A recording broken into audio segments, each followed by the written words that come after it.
Ayo mulai. Ya,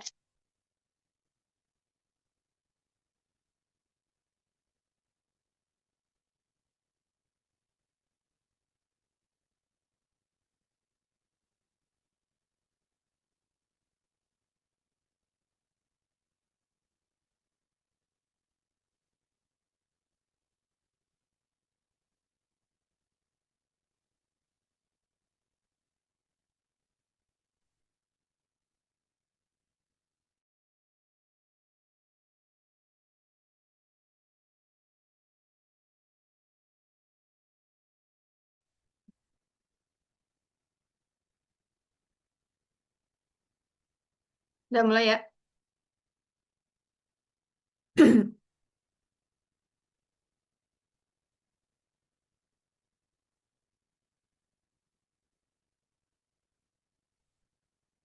Assalamualaikum warahmatullahi wabarakatuh. Perkenalkan kami dari kelompok 8. Pada kesempatan kali ini kami akan mempresentasikan tentang alat HVAS dan jurnal yang kami ambil dari pembahasan kali ini yaitu uji banding kinerja alat high volume air sampler untuk pengukuran total suspend partikulat atau TSP di udara ambien.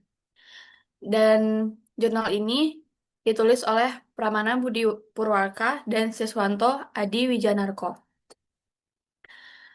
Sebelum melanjutkan pembahasannya, izinkan kami memperkenalkan anggota dulu. Saya sendiri sebagai moderator, Asyifa Fadila. Lalu ada Aulia Cahyani, ketiga Citra Azahra, keempat Jen Lazarina Boraisu, dan terakhir Yuci Beliana Resti.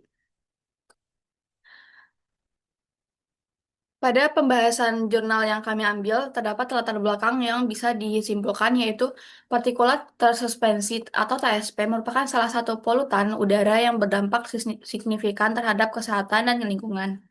Untuk mengukurnya digunakan alat High Volume Air Sampler atau HVAS. Namun, HVAS pabrikan memiliki harga yang tinggi, sehingga banyak laboratorium di Indonesia menggunakan HVAS rakitan lokal sebagai alternatifnya.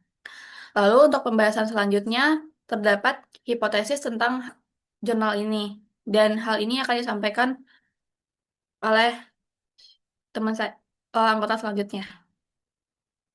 oke. Untuk hipotesis, alat HPAS rakitan lokal memiliki performa yang sebanding dengan HPAS pabrikan dalam mengukur konsentrasi TSP di udara ambien. Next. Nah, di sini HVAS memiliki beberapa tujuan. Yang pertama, HVAS itu dapat mengevaluasi stabilitas dan performa HVAS rakitan lokal jika digunakan bersama HVAS lainnya. Dan yang kedua yaitu HVAS dapat mengetahui apakah HVAS lokal dapat digunakan sebagai alternatif yang ekonomis dan tetap akurat. Oke, selanjutnya akan dilanjutkan oleh teman saya. Baik, untuk alat yang digunakan itu adalah high volume air sample. Itu high volume air sample atau HVAS adalah alat yang digunakan untuk mengambil sampel udara, khususnya partikel debu yang melayang di udara atau disebut dengan total suspend particulate atau TSP. Cara kerjanya sendiri itu adalah penyedot udara basah yang menarik udara selama 24 jam, lalu menyaring debu dan partikel ke dalam filter khusus. HVAS sendiri terdiri dari beberapa tipe. Pertama, tipe HVAS A atau Shibata HP1000F. Itu tuh bahan pabrik yang standar yang tinggi. Yang kedua itu HVAS B, Shibata HP1000R atau standar tinggi juga, tetapi dia tuh dalam filter atau desain yang berbeda, namun tetap dalam kelas alat yang pengambil sampel udara bervolume tinggi. Yang ketiga adalah HVASC atau HVAS pabrikan yang dimodifikasi. Ini merupakan alat dari pabrikan resmi yang telah dimodifikasi untuk kebutuhan tertentu, misalnya untuk penyesuaian dengan lingkungan lokal atau kebutuhan spesifik pengukuran.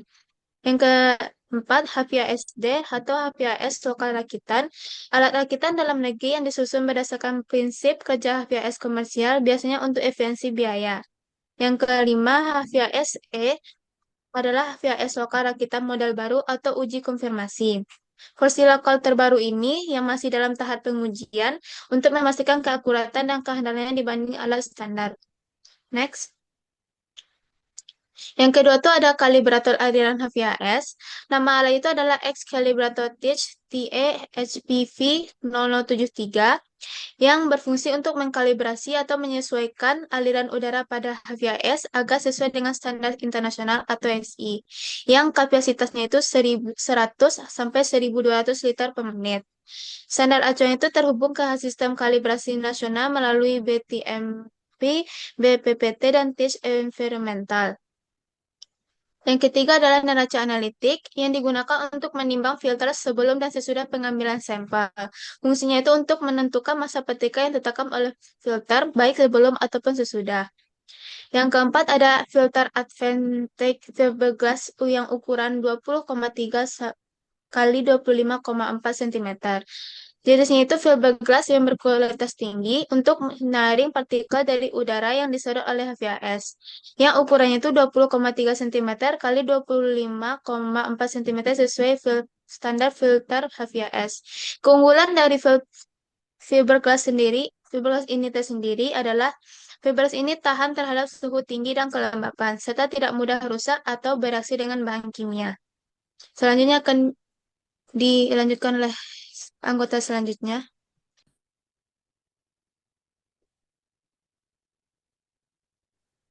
Selanjutnya itu ada ketidakpastian. Ketidakpastian kalibrasi HPS dihitung berdasarkan komponen, yaitu ada 5. Yang pertama pengulangan pengukuran. Pengulangan pengukuran, ketidakpastian ini berasal dari variasi saat pengukuran dilakukan berulang. Walaupun menggunakan alat yang sama, hasilnya bisa sedikit berbeda karena perubahan suhu dan tekanan udara. Selanjutnya itu ada laju alir kalibrator. Laju alir kalibrator adalah alat yang digunakan untuk mengukur aliran udara di HPAS. Ketidakpastian ini berasal dari akurasi alat kalibrator itu sendiri. Kalibrasi terakhir yang dilakukan pada alat tersebut itu nilainya bisa diketahui dari sertifikat kalibrasi tersebut. Yang ketiga itu ada koreksi tekanan HVAS. Tekanan udara mempengaruhi volume udara yang masuk ke HVAS. Jika tekanan berubah, maka perlu dilakukan koreksi agar perhitungan tetap akurat. Ketidakpastiannya itu berasal dari ketelitian alat pengukuran tekanan dan ketepatan penerapan rumus koreksi. Dan yang kelima itu ada faktor pembacaan alat. Eh, Faktor pembacaan alat ini berkaitan dengan kesalahan dari cara pembacaan data alat HVAS. Kesalahan kesalahan digital dan kurangnya presisi. Kesalahan ini interpretasi angka oleh operator. Faktor ini biasanya itu diidentifikasi dan dikoreksi saat kalibrasi ulang. Lanjut. Nah, kemudian dihitung ketidakpastian baku gabungan sesuai dengan dokumen IK 11 KL PSI KLH tahun 2022. Contoh nilai ketidakpastiannya itu K sama dengan 2, CL sama dengan 95%, HPS ketidakpastiannya itu 1,23 hingga 1,26, 1,23 hingga 1,24, 1,23 hingga 1,26, dan 1,23 hingga 1,25. Oke, selanjutnya akan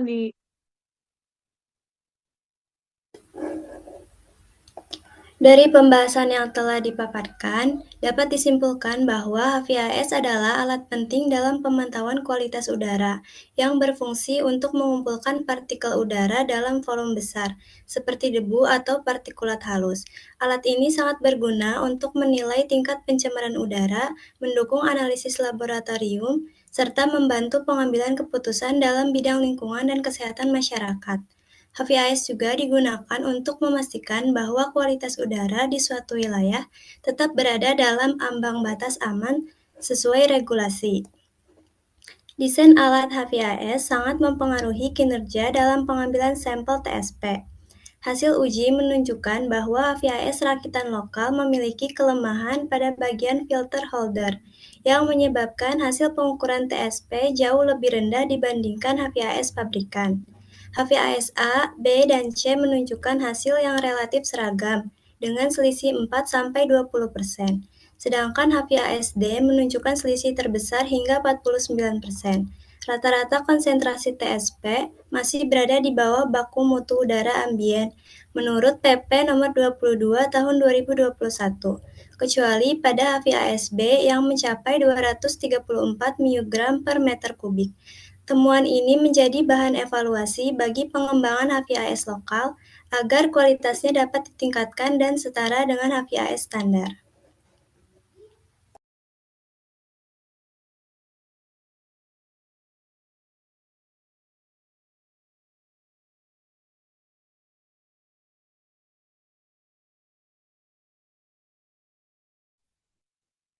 Cipa, nggak ada suaranya.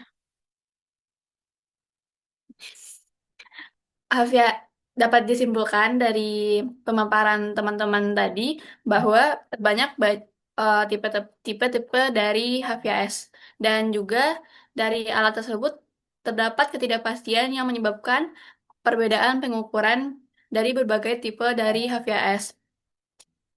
Lalu, eh, hal ini materi yang kami sampaikan eh, diambil dari jurnal yang telah saya sampaikan di awal pembukaan dan dicukupkan dari kelompok kami, kelompok 8 yang membahas HVAS dan saya tutup. Assalamualaikum warahmatullahi wabarakatuh.